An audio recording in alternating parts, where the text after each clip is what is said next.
ஒரு விஞ்ஞானி ஒரு எலியை பிடிச்சிட்டு வராரு.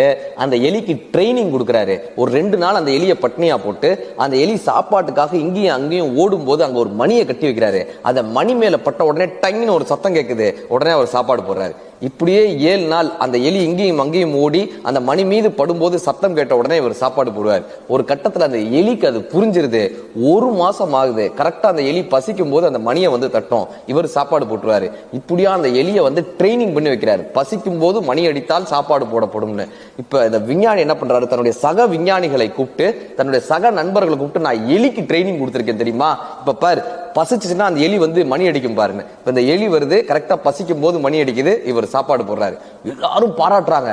ஒரு எலிய ட்ரெயின் பண்ணிட்டேப்பா, நீ கிரேட் பான்னு எல்லாரும் அந்த விஞ்ஞானியை பாராட்டிட்டு போறாங்க. இப்ப இந்த விஞ்ஞானி இன்னொரு எலியை பிடிச்சிட்டு வந்து பக்கத்து கூண்டுல வைக்கிறாரு. இப்ப புதுசா வந்த எலி பழைய எலிட்ட கேக்குது, இவன் எப்படி நம்மளை கொடுமைப்படுத்துவானா, இவன் எப்படி நம்மளை வந்து சரியா பார்த்துப்பானான்னு. இந்த பழைய எலி சொல்லிச்சான், இவன் ஒரு முட்டா பையன், நமக்கு எப்படி சோறு வைக்கணும்னு கூட தெரியாது.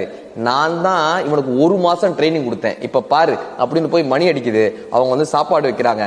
பாத்தியா, இதை நான் சொல்லி தர்றதுக்கு இவனுக்கு 1 மாசம் ஆச்சு அப்படின்னு இந்த எலி சொல்லிச்சான். நாம் தான் அறிவாளி, எதிரே இருப்பவர்கள் எல்லாம் அறிவுரையை கேட்க வந்தவர்கள் என்று நினைக்கும் பட்சத்தில் அவரவர் துறையில் அறிவானவர்களே என்று புரிந்து கொள்பவனே சிறந்த அறிவாளி.